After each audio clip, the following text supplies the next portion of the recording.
The first of our commemorations is a commemoration to Logan Gomes, and I'd invite his family and solicitor to join us on the stage. Thank you. I know, of course, because we've met, that you're Marcio Gomes and that you're Logan's father. But you have a group of people with you, and I wonder if you'd like to introduce those who are with you this morning. Yeah, absolutely. Excuse my voice, I've got a cold at the moment. You can pull that closer to you if you want to. I hope you can all hear me. On my right is my wife, Andrea, and my friend and lawyer, Martin Howe, and also my friend and lawyer, Dipti, and our key worker and friend, Enid Grant, and also David behind me, who's also part of the lawyer group. Well, you're all very welcome, and thank you for all that you have done to prepare this. Marcio, the way that you and I are going to do this today, we've agreed, is that you and I effectively are going to have a chat, and you're going to tell the rest of us about what you've prepared. And perhaps you'd like to tell us, first of all, what we're looking at now. You'll see there's a screen there for you, but we're seeing it behind you. Yep. So what's that we're looking at? So, Twinkle, twinkle, little star, do you know how loved you are? This was on my son's nursery wall, and it was just our way of showing how much we loved our son Logan, even though he wasn't born at that time, but everything was ready for his arrival. You've been working quite hard, I think. I did work extremely hard to make that nursery what it was.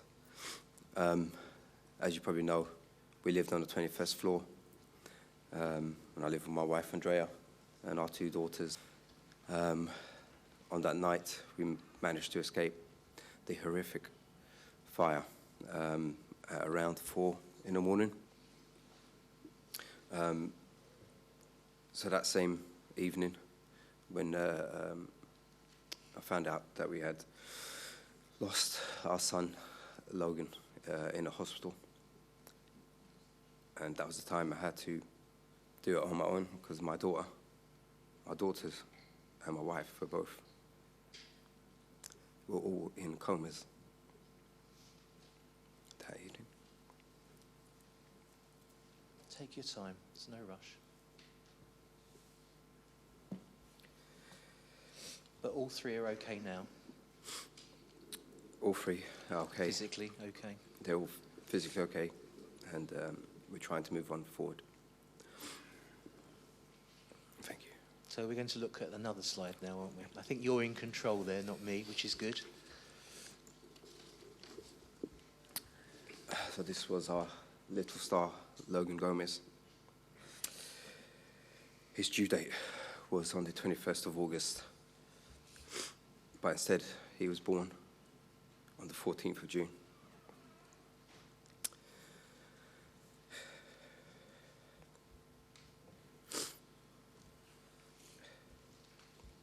That evening,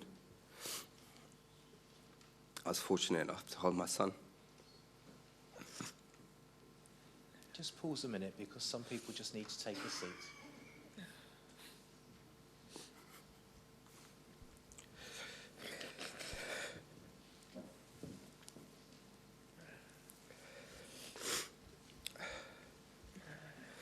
So I held my son in my arms that evening,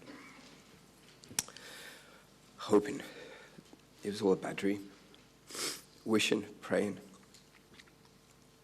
for any kind of miracle, that he would just open his eyes, move, make a sound. But as we know, that never happened.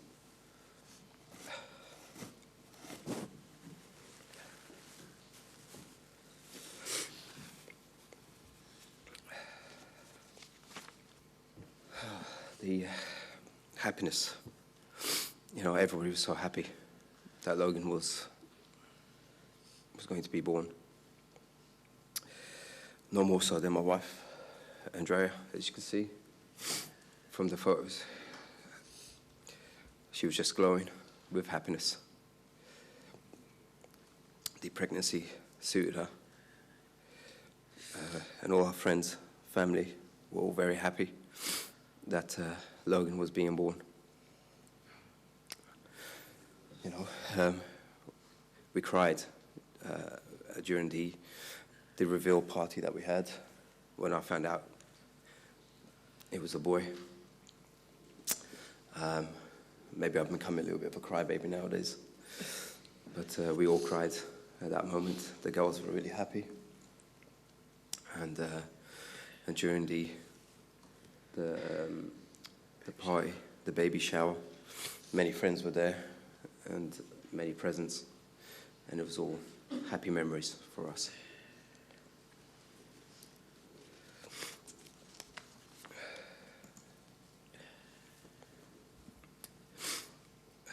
He was my gaming buddy. I could already see it. You know, I could be playing the Xbox, and he'd be there with me, playing as my partner. He was going to be my superstar.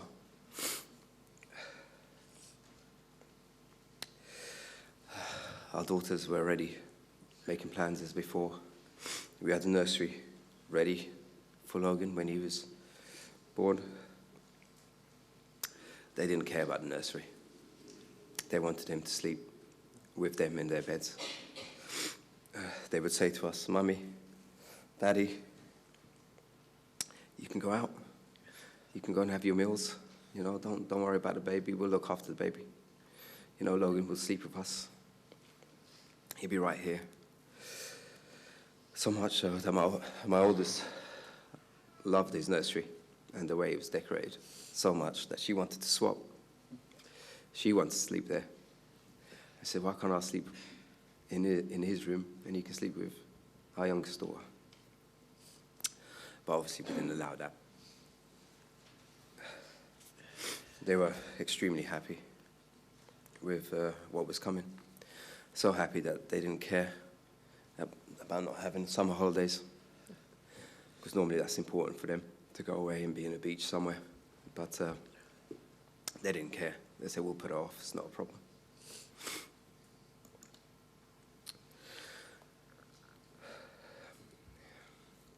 He might not be here physically, but he will always be here in our hearts. And that'll be forever. You know, I know he's here with God right next to me, giving me strength, courage to take this forward.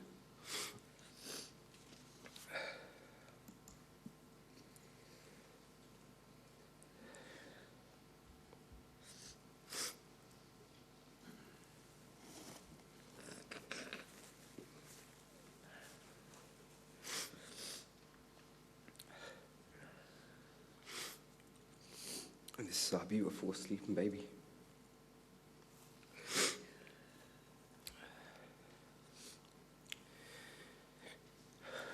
That was absolutely beautiful. Thank you very much. He was so peaceful, so restful.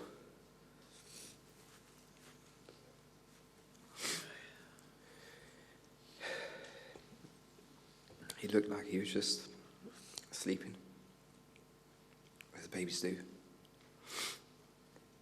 You know, at that moment,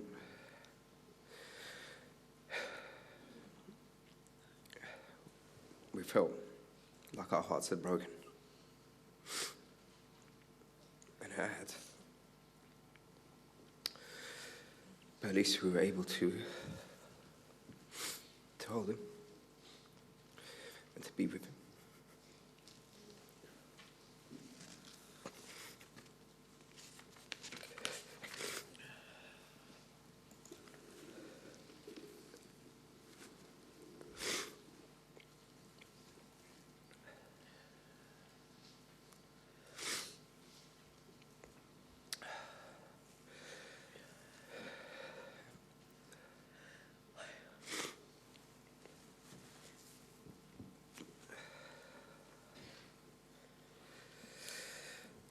A sleeping angel he was.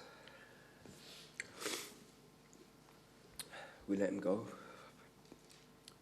with the doves so he can fly high and free. A friend once told us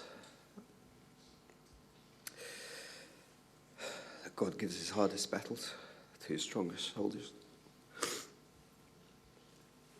Excuse me.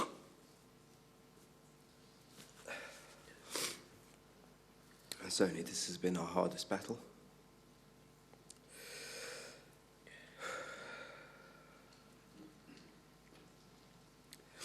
We're proud of him, even though he was only with us for 7 months. But he certainly is always going to be a part of our lives. And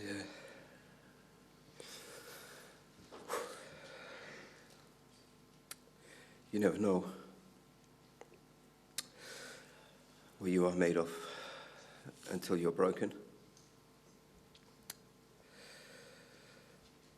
And I can tell you this, my wife, she's made of the hardest material I know. And without her strength and courage, I would not be here.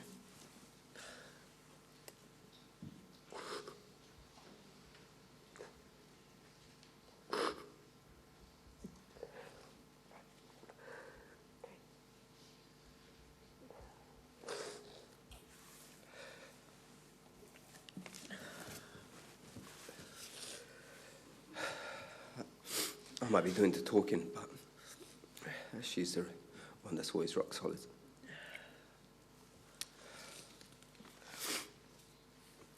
And we love our son. And always will do.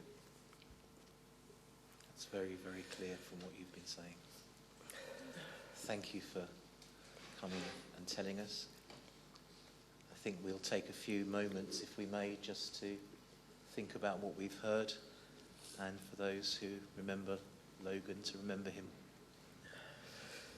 Thank you. Thank you very much. That was very moving, and it must have been very difficult for you, and I'm very grateful that you came to tell us about Logan. Thank you so much. Thank you.